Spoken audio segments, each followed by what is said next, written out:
Before beginning assembly, be sure all parts are present using the parts list on the back of the page.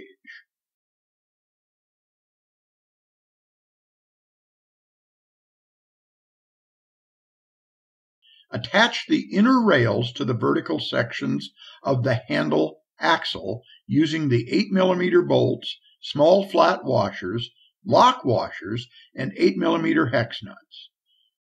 Note, do not tighten securely until all nuts and bolts are in place. Make sure the connecting tabs located toward the front end of the inner rails are situated on the outside as shown on the parts diagram. Attach the outer rails to the handle axle using the 8mm bolts, washers, lock washers, and 8mm hex nuts as shown. Make sure the ends of the outer rails with the stops inside the channels are attached to the handle axle.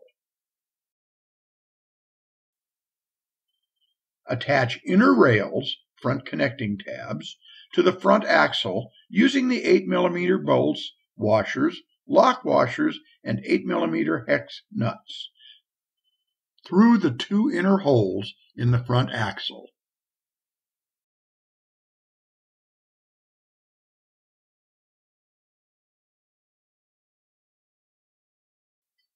With the 12mm axle bolts, attach the 6-inch wheels to the handle axle using a large flat washer on each side of both wheels.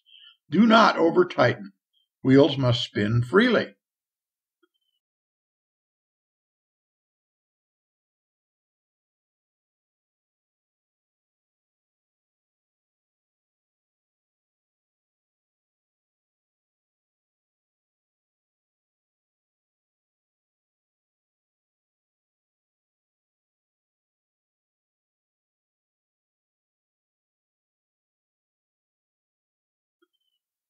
Attach the outer rails to the front axle using the two threaded caster wheels connecting through the two outer holes in the front axle. The threaded posts on the casters are connected using star washers on the underside of the front axle and small flat washers and 8mm hex nuts on the upper side of the front axle. Tighten all 8mm nuts and bolts securely on the entire cart, making sure that the rails and axles are squared and parallel. When loading the stand into the cart, be sure to flip the desk all the way over backwards to the storage position